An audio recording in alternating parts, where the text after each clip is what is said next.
Jason Henninger. I'm having a really hard time understanding the thoughts of some of the fans, moto media people. I've heard a lot lately. This championship looks like it might be over with Jet having a 10-point lead. It takes one race of him getting a fifth or so and Webb winning or Tomac winning to make this an extremely tight points race. Some guy named Steve Mathis thinks it's over, and I say with the chaos we've been seen so far, it's not over. Your thoughts? We somewhat touched on this, and you are right. It's not over. Anything could happen. It's unfortunately just starting to look like with the ability and the way Jet's riding that it could start to get out of hand. Well, that's what but it's not over. Of course not. You plan, you make your predictions over without wrecks, without injuries. Mm-hmm. You could say, okay, if somebody obviously Jet weeds himself in practice this week, it's not over, right? But if you can't like, what do you call it? Which is what I'm looking for. You can't say he's going to wreck. Yeah, you can't expect it to happen. Yeah, exactly. So you have to go off of if he stays healthy and everybody stays healthy, what are we going to see? We're going to see more dominance from Jet. It seems that way. Any thoughts on that, Jeremy? I completely agree. Like anything can happen, but like we're talking about, we're just predicting like if it's a perfect days all year long. Yeah, Jets probably have this in the bag, but it's racing. Anything can happen. Yeah, it's crazy. It was crazy to see him go from Arlington, where he had it in the bag, and then he made a rookie mistake and threw it away. And then Daytona, he clearly proved that he was like the guy to beat. So it's still, I think, until you get outside of a race points lead, like a 25 points, until you get outside of that, anything can happen. Mm-hmm. If he does get to that point, which, I mean, he gained quite a few points this week.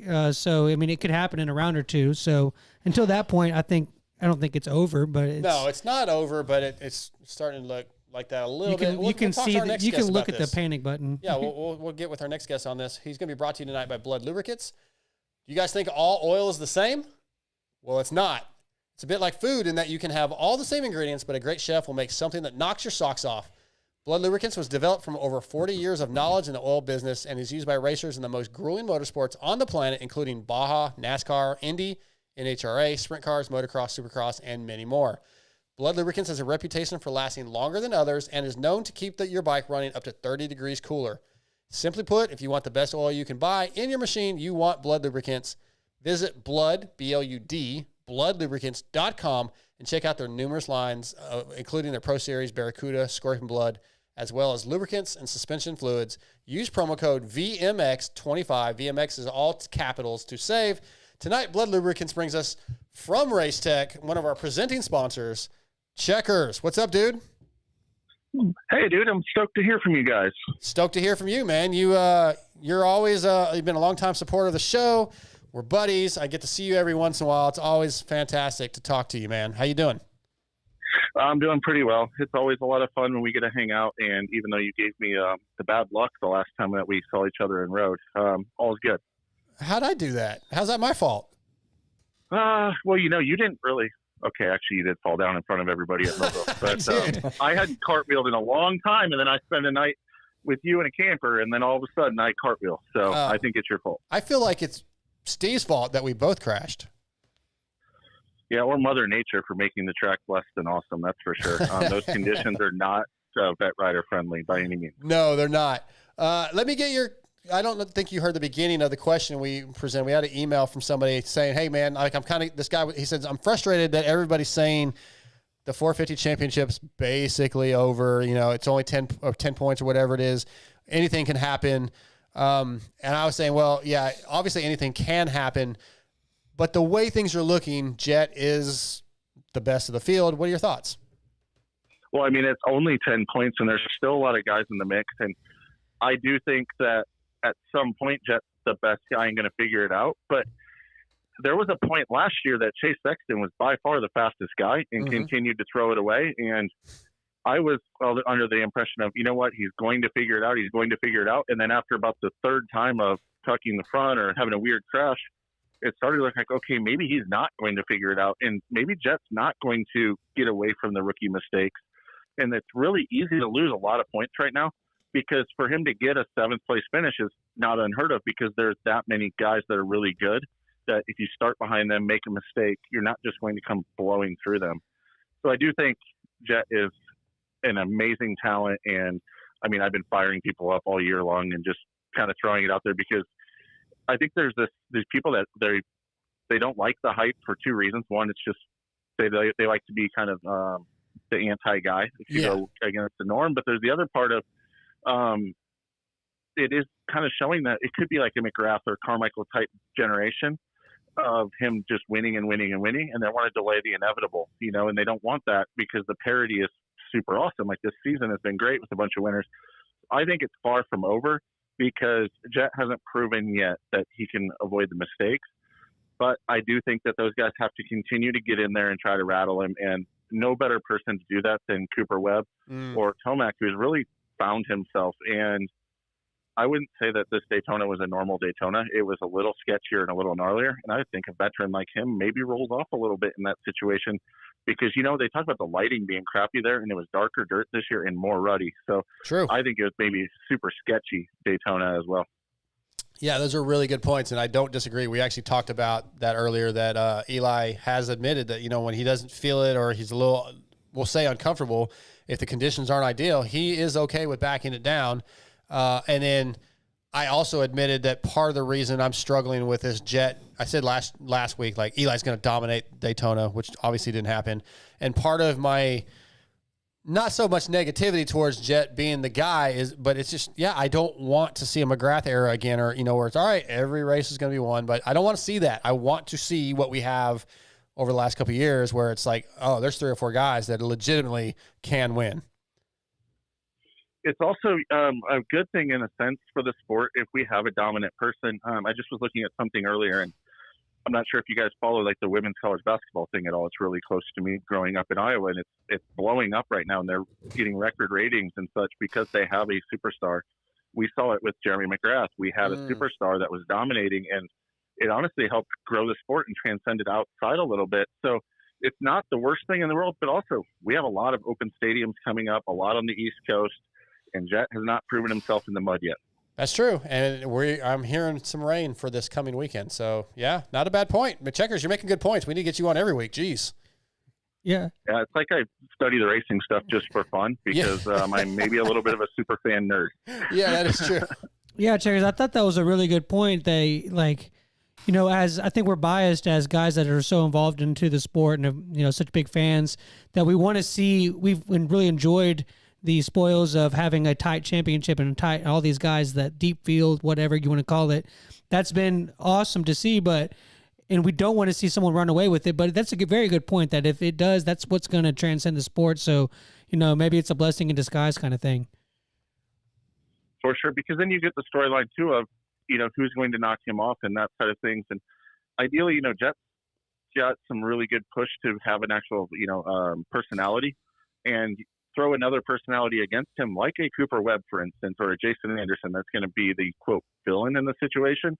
And you can have a really cool storyline that people are going to tune in and see. And, there's 2 people that talk about you a lot and don't miss anything. There's the guys that are your fans, listen to almost everything, but the guys that hate you listen to even more. That's true. That's the Howard Stern theory right there. That I don't know if you ever watched Private Parts, but that was like a big thing for that movie. It's like something like 80% of the country or 50% of the country was listening to him, and I don't remember exactly what it was, but more people that hated him were listening in their polls they were taking, and the radio station manager was like, how's that possible? He said, well, they want to hear what he's going to say. Even though they hate him, they still want to see it. Right, and I still don't think you can count the other guys out. No. Hasn't just gone out there and waxed everyone. I mean, after A1, I was more scared than I am now because he hasn't proven to be able to do it week in and week out. True, yes. And so earlier you mentioned the conditions of Daytona and how that has such an effect on it. As a setup and suspension guy, was that track is that like what nightmares are made of? So not so much, mainly because the way that the race tech setups are a little bit different. One thing that I notice a lot when we deal with guys when they come from another company and get onto a race tech supercross setup is immediately they are blown away by how much that they can actually still corner on the bike, because it does actually retain a little bit of that plushness at the top. And I'm not going to lie and say that everybody loves it right away, because it also gives them a little bit of lack of confidence when it comes to like seat bouncing a 3 in out of a corner. They've never actually bottomed it, but they say, I don't know if I can seat bounce 3 in because I feel like I'm going to bottom. What they don't realize is it is built to progressively get stiffer and go through. But it's actually, I would say, more of an advantage for the race tech side of things, because you can ride a race tech setup outdoors. It'd be harsher than you want it, and you wouldn't use as much of the stroke as you want.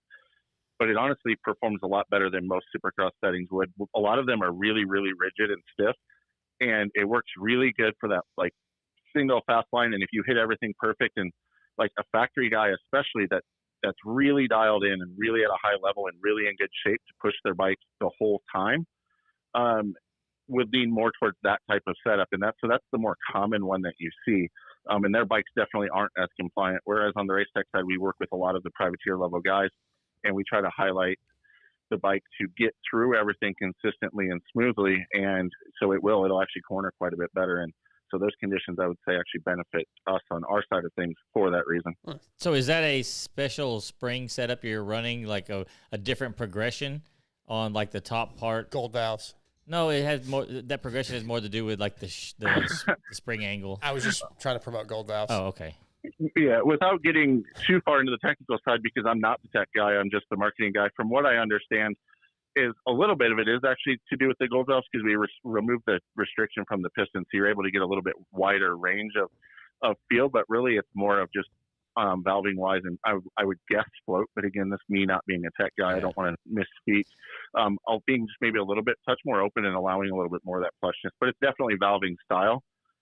More than anything else of why that it's able to do that to retain the plushness at the top. And the first like washers. I said, it's definitely a big, it's a big difference, for guys when they change and come onto it, because, you push on the bike and you expect Supercross stuff to be extremely stiff and not move. And guys will be like, man, it's too soft just by pushing on it before they ever ride it. So you have to overcome that mental hurdle a little bit of times, a lot of times with guys. Well, I have a technical question real quick about springs. Or why, a question why, since you're from marketing, why does Racetech, they do a great job with part numbering their rear shock springs, because you can look it up. Oh, you buy a bike, like a used bike, you can figure out what spring rate is. But the fork springs have no markings on them.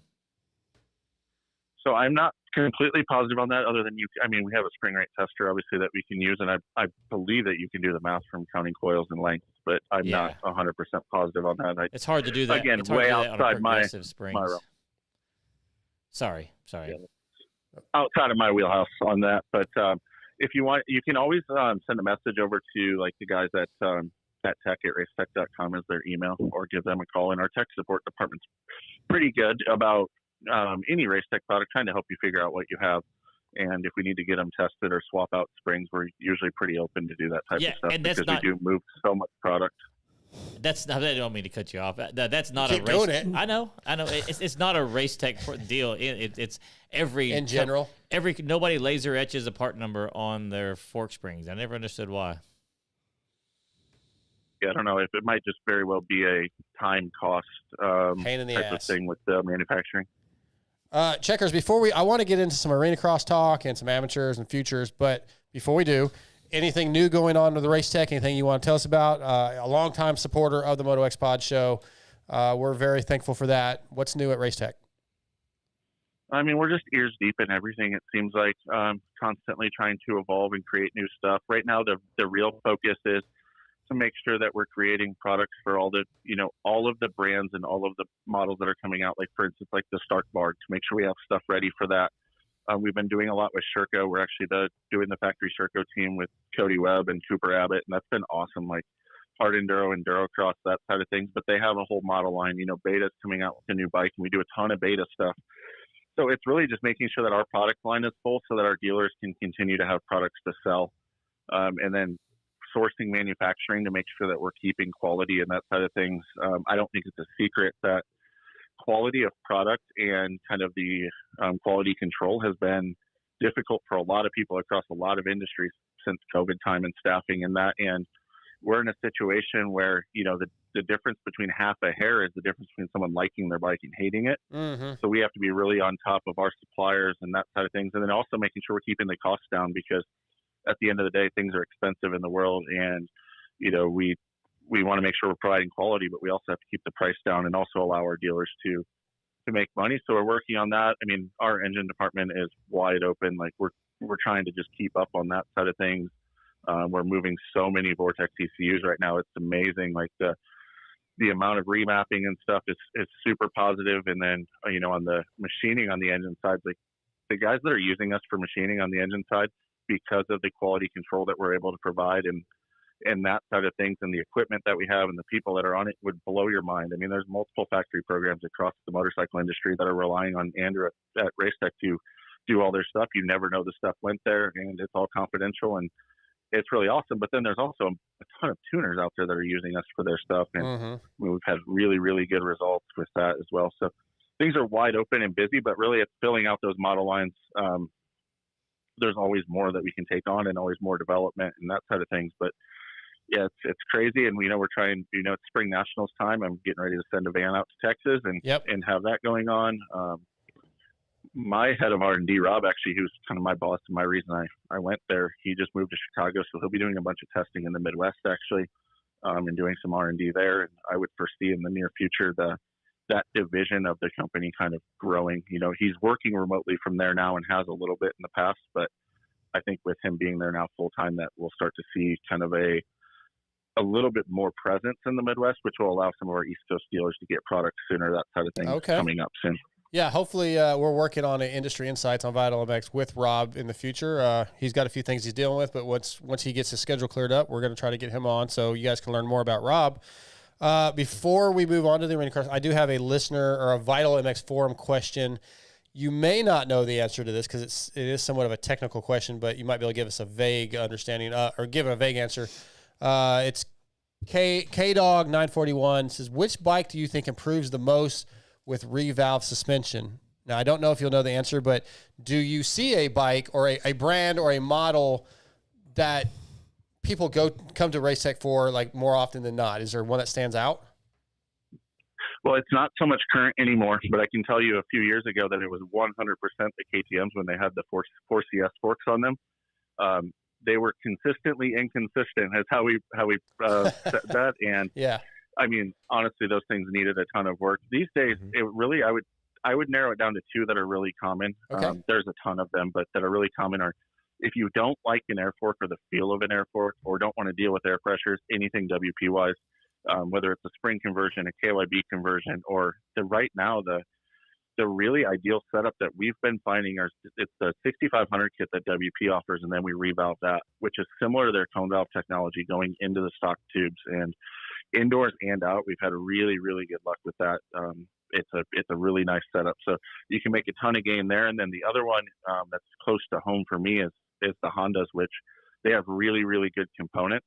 But because the chassis, kind of almost along the lines of how I was talking about the Supercross setups being really, really precise, we open the window up a little bit of tuning on those so that your difference between liking your bike and not is a little bit more broad. So you're not always constantly chasing clickers and having a bike from one moto that you really like and one that you hate, which I didn't think I was that picky, but on that chassis, it is very, very finicky. I mean, I noticed stuff like torque specs and stuff that I never thought that I would notice because it is very finicky. So by opening that window up on that bike, it's a huge advantage. All right. Well, there's your answer. Let's move on to some arena cross. You've been heavy on helping promote this, doing a lot on your social media. This is a series that's very near to your heart. Tell us why arena cross is so important to you and just kind of like why you've been so involved with it, because it's definitely been a killer season. Well, for me growing up in the Midwest, like I went to a Supercross in Minneapolis for the first time, I think I was probably 9-10 years old, something like that. And that was the first time I'd ever seen Supercross guys in person. But for years I'd been going to the local arena cross, and, you get to walk through the pits and see the box fans. And it was always the opening round. So you'd see like just piles of like plastic and pipes and stuff, because those guys were unprepared to where they'd be building their race bikes in the parking lot the day before. And so like guys like Denny Stevenson and Josh Demas and Buddy Antonez, like those were my heroes really growing up that were, accessible and that I really saw. And, Supercross a lot of times wasn't even on TV right away. So I've always been an arena cross fan. I've been lucky enough for, Denny and Buddy and bummer that Josh is gone and not with us anymore. You know, those guys became my friends later in life. But I still love it because the action is insane. You know, like I do love good racing and whatnot, and you almost get more of it when you put everybody so close together, less separation. It's really, really exciting. And it's also a really good way for, you know, guys that are the privateer level guys that you know, they're near and dear to my heart as well. Privateer proven with Race Tech is no accident. And it's a way for them to hopefully have a place to go, make a name for themselves and make money. You know, like a guy like a Mason Kerr that's sitting 5th in the standings now, and he's a podium contender, and, you know, he's a big fish. Whereas in Supercross, his goal is to make a main event. Sure. You know, and that's, he's only done that a couple of times. So to give them a platform, and then also it's usually crappy weather. It's actually been really nice this year up in Minnesota, and guys are still riding outdoors, but there's not a lot going on. So for me to have an extra set of racing to watch on Friday night is super exciting. So I like everything that the promoters are doing. You know, it's a very riders first series. And by that, I mean, they're trying to create ways for the riders to make money. You know, they're building tracks and stuff that the riders like, and they're really taking the input to grow the series. They have a really cool media package. I mean, even down to if you put a code in when you buy their live stream package, a portion of that goes to the rider if you use the rider's code. You know, they're really trying to, you know, not necessarily make it lucrative for themselves. Robbie has a business that's done very well for himself. So, I mean, it has to cover its expenses, and obviously he's got people to pay. But that at the end of the day, he's trying to create a race series because he loves it. He wants his kid to have somewhere to race, and it's near and dear to his heart. And so it's a passion project for them. So for me, it's like, as a sponsor of the series, I want to be involved. And as a fan of the sport, I want to be involved. So definitely pushing it hard. And what a better year. I mean, we have a championship fight that's within 3 points with 3 rounds to go. The battle for third in the series is 1 point between teammates Isaiah Clark, who just got his first win, and Kyle Bitterman. And then Kerr has 5th right now, but Crockett Myers nailing that win on Saturday night last week, and he's within 11 points, and they pay at the end of the series as a bonus for the top 5. So those battles are all super, super important. You know, there's bonus money and purse money on the line, and it's coming down to the wire. Daytona was awesome to have the whole industry there. And when I saw the amateur day track was standy and stuff, I'm like, well, it's not going to be a normal arena cross, but I guarantee it's going to breed chaos and excitement. And as a fan, not a rider, I'm here for it. And I tell you what, it was still racing. It wasn't a mud race. They were still jumping the jumps. They did a really good job, I think, keeping the track safe and providing racing. But I mean, it definitely was different. It was kind of like a mud race, but even better because, again, they were still racing. But it definitely mixed things up, that's for sure. Yeah, absolutely. That was really cool. We had KP on, like I said, a little while ago, and we talked about it and how exciting this finish is going to be with 3 to go. Can't wait for these next 3 rounds, 2 in Daytona, 1 in Vegas. Let's talk about Supercross Futures and amateurs before we let you go. Obviously, you support a lot of amateur kids. Some of those kids were in the Futures race, I believe, and then we got Freestone coming up, Spring-a-Ding. Dude, but Futures has been awesome this year. We've had 2 rounds, 2 winners, but great racing. It is a really, really cool program. I was very curious on the choice of moving it to Daytona. Especially this year with the way the track turned out. To me, I mean, I think the goal of Futures is getting kids ready for Supercross is a really good idea. The Daytona one just is perplexing to me because it's not really Supercross traditionally, especially this year, the way that it was. And I've always questioned that in the past when they had the Carmichael Amateur Supercross and we're giving out points for that. I was like, it's not really Supercross at all. It's really just a smaller outdoor track. But putting kids like that on a track that gnarly is scary to me, honestly, a little bit. I think that it's really cool how the combines and the Futures are really built to develop guys, and I hope that it stays as a development and then move to the pros type thing and doesn't turn into just another 250 class without 30-year-olds in it. Because I think that would be a shame. You know, introducing guys like the Casey Cochrans of the world, I think is awesome early. But at the same point, along with the Casey Cochran he didn't get his points last year as a B rider and basically had to throw away a year of pro Supercross this year because of it. I think he beat the same guys. I don't understand why he's not getting points for it. That's a little out there for me. And I think that hopefully it'll grow into something a little more polished as they get into it, because right now I think it's really good for that level of factory kids like the Casey Cochrans of the world, the Drew Adams. Gavin Towers, unfortunately, because it is it's an invite only deal for both the combines and for Supercross Futures. So I know of a kid that wasn't able to get into a race last year, and had to pass a ride up this year, which would have given him a motorcycle and entries and transport to the races, with it being not a qualify your way in type deal, but you have to wait for an invite, which is a little bit of a struggle. And I think something that they're going to have to work out, or have more of them so that there's more opportunities, because with only 4 of them, I mean, there's a ton of kids from Minnesota that I could probably look at and say, oh man, it's tough for them, because our closest round is 12 hours away, I believe. Mm-hmm. And the next closest is over 24 hours away. So if you don't get in for St. Louis, you're traveling a long ways to try to get your points just to be able to sign up and race. So I like what they're doing. I think that hopefully we see more of them, but I also want to hope that they don't turn it into just another 250 class where, you know, you have factory kids hanging out in there for a couple of years, taking up the spots while the other guys aren't really able to get in and show themselves and be developed, which we're also seeing a little bit when it comes to Loretta's. I think once you're on to big bikes, Loretta's is starting to mean maybe a little bit less, because you have these combines, which are on real national tracks in front of everybody, along with Supercross Futures on real Supercross tracks. So we're able to actually see a little bit more distinguished talent, and also see like kind of the support and that side of things go there. So it's a big transition for the sport. I think it's going to be really cool. So I don't want to come off negative at all about it. Like, I think it's the right steps in the right direction. I can't wait to see where it goes in, 3 to 4 years from now, as they really get this thing ironed out. Yeah, they fine-tuned it over the last couple of years, and it's getting better. I think the idea of it's great. It's like I said, it's led to some really great racing. But yeah, I think there's some fine-tuning to do, and hopefully they're willing to do that. But definitely a great addition.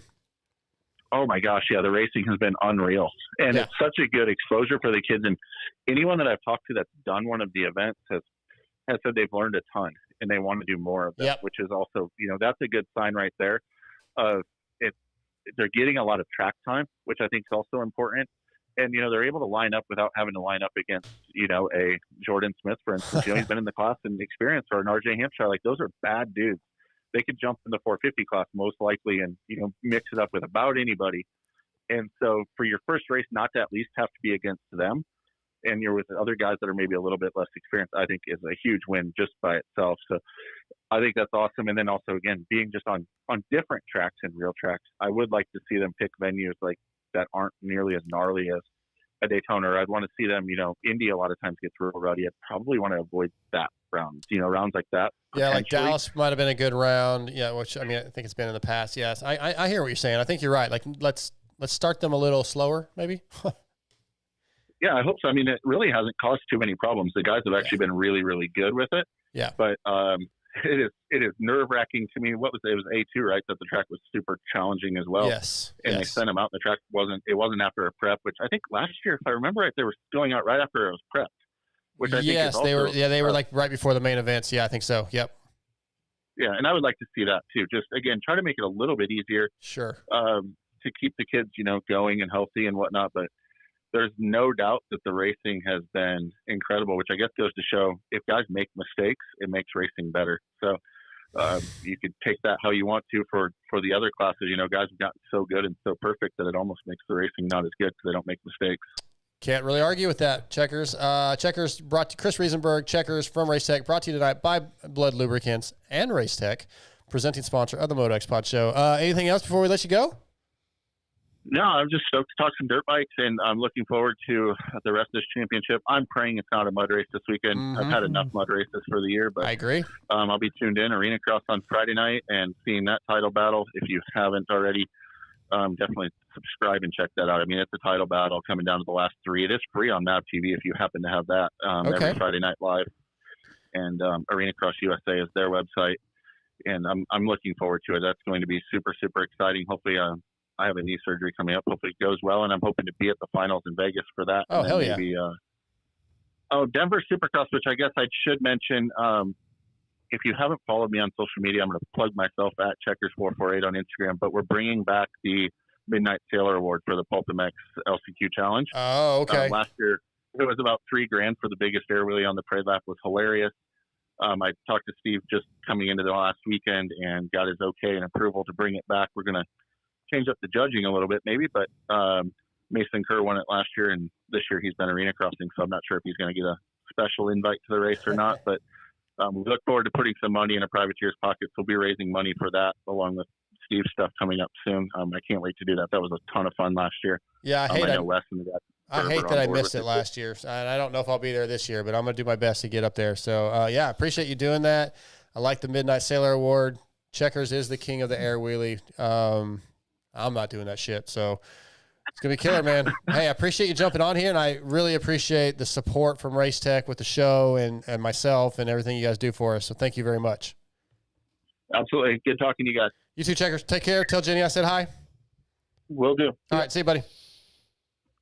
All right, that's Checkerz, brought to you by Blood Lubricants. You guys, don't forget to go to racetech.com, find your local service center, get your suspension at least serviced, get to know your tech. There'd be a good tool to have in your pocket, to have somebody like that around when you need them. You guys ready to move on to the ProX highs and lows? I just have a real question about it, about the air wheelie. Okay. Do you have to be like in the seat with the front wheel up, or can Like a you boner just, air, right? like a boner air, or is it like can you just pull the front in where you're like your front fender is by your That's helmet? what Checkerz does. His face is almost on the fender, so That's yeah. not an air wheelie. Okay. Well, I guess I wish you had said that earlier. We could have had that argument, but Well, Do we consider Daytona this year a mutter? nah, I don't. Well, and No? I don't No. understand. People said that about the Futures. They raced it the next day. The kids raced it the next day. They don't change the track that much. They mellow it way down.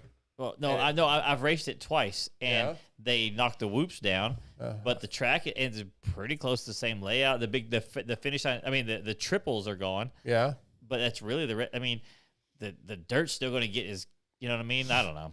I've raced it twice, and I feel like amateur race days get rougher than pro race days sometimes. yeah, I'm just saying, as far as like, I don't think Daytona was a problem. Maybe there's other things involved, but I wouldn't. All right. Yeah. ProX is rooted in racing from motocross to off-road and supporting teams such as Ampro, Yamaha, Pro Circuit Kawasaki, and SLR Honda. They've been supplying quality components for almost 50 years, from complete jobs like an engine rebuild to simple maintenance, including filters, chains, and sprockets. ProX aims to bridge the gap between OE quality and affordability. Find ProX at your local dealer or visit prox-usa.com and search for parts for your bike. Just got an order in yesterday from them. Got some oil filters for the Yamaha, chains, sprockets, some goodies. Thank you to ProX for supporting the show. ProX highs and lows. Who wants to go first? Anybody got some highs and lows ready? If not, I'll go. Anybody? Go for it. Go for it. All right. My highs. Dylan Ferrandis, I felt like he rode really well. His results weren't that much different, but he looked really good. I was pretty stoked on that. And as I said, with the Barnett clutch performance of the week, Benny Bloss is one of my highs. My low in my fantasy was absolutely terrible. I had J Mart, who got 0 points. Michael Hicks, who didn't make it. And just the fact that my body is still hurting from my crash a couple weeks ago sucks. Those are my ProX highs and lows. Nothing too significant this week. I was Jeremy? actually really happy to see J Mar back out there. I was happy to see him out there. Just wish he hadn't crashed. And But you stole my low. Yeah. Was the J Mart thing. I don't Yeah. know. I think my low is going to be Dean Wilson. Kind of Yeah, farewell there you tour go. type of thing. Sure. And want to kind of finish out with a bang. It's been a couple years solid without any major injuries that we know about. Yeah. And so that's kind of my low on that one. You got a high? Yeah, that's kind of J Mar being back out there. Oh, that was just him being back was your high. Yeah, I mean, we kind of discussed the whole yeah. Elon It's a yo-yo right there. Yeah, we kind of just talked about everything else. So I was like, Okay. And my high is I don't know why, but I just thought that save that Deegs did was freaking. The 180. I don't know The why, but 360. this is my high. I don't know. I mean, it's just like I'm saying that was what stands out the Yeah, it most was cool. to me for the race. It was like And it doesn't have to be race. Like, did anything happen in your life this week that you want to tell us about? That was cool. I saw my granddaughter today. That's a high. I should have said that. I love riding my Yeah, but you electric didn't. bike. True. Okay. Yeah, You got a low? I still don't have a job. Your high's That's not right. making a grand at the swap meet. I don't know what you're talking about. "Are you going this weekend?" He I'm sold going a to Birmingham bunch of this weekend. goggles. Okay. Yeah, dark. Bunch of goggles. Got any highs and lows, Scotty? I'm gonna say the low was like what happened to the track. Like, I know it was kind of unique in its own way, but I really thought that the racing could have been different if the track hadn't deteriorated like that. And then my high, well, my bike's almost ready. Hey, I do have a You're high close. for the week. It's Okay. not well, I guess not like race related. Yeah. I finally got my rear wheel for my Suron from W, and it's so good. Changed the bike. The bike's so good. Awesome. I love my dirt bikes. There you go, WUSA. They are no longer a sponsor of the MotoXpod show, but we love John Anderson. So yeah, support WUSA. Yeah. Okay, EVS Picks for Birmingham. EVS over the past 39 years has established itself as the leader in innovation and technology when it comes to designing protection gear for today's motocross riders. Athletes like RJ Hampshire, Kyle Chisholm, Freddie Noren, Axel Hodges, and Travis Pastrana all wore EVS when they race, ride, or whatever Travis decides to do that day. So check out evs-sports.com. Use the code VITALMX30, all caps, to save and gear up like the pros. Check out the new Axis Web Eclipse knee braces. Those things look sick. I got to get myself a set of those to try. I use the TP199 knee guards when I go ride pit bikes, which has only been a couple times, but those things are a lifesaver. EVS-sports.com. Promo code VITALMX30. EVS Picks for Birmingham. Rich Tucker just emailed a little bit ago. I guess he's listening. He gave me his picks as Jet, Eli, and Chase. My picks are Eli, Jet, and Cooper Webb. Scotty, go. I'm going to go Eli, Jet, AP. TJ, go. Jet. If it's going to rain, probably going to be... Yeah, I was going to say, do we want to do a mutter one and a regular one? Just got to make a pick. Okay. No, I'm going to say Webb and Plessinger. AP. Jeremy, I'm gonna go. Let's hear it. All right. Eli, Roxon. Oh, Okay. like Yeah, it. I like it. And then I want to go, if it rains, Ferrandis. Oh, nice. A little I'd different. love to see France on the podium. MotoXpod@gmail.com. Send us your picks if you could get them in before Friday. Tell you what, if anybody gets them dead on, I will pick a winner and get you a set of X-Brand goggles. You send me your picks, but you got to have them in by Friday night. I'm not going to deal with it Saturday. Too busy Saturday. Friday night, send them in. If you get them dead on, if there's more than one, I'll just randomly pick a winner, but somebody could win a set of X-Brand goggles. I'll get you some Lucids. I'll get you the good ones. I got like 6 emails. I'm going to send in 6 better- different ones. Yeah.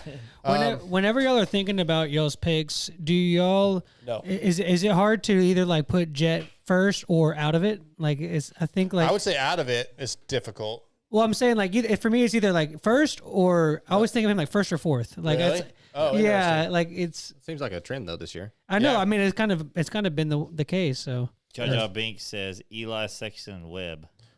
Okay, let me go back. Who's that? Jaja Binks. How's that actually spelled? Is it J-I-R?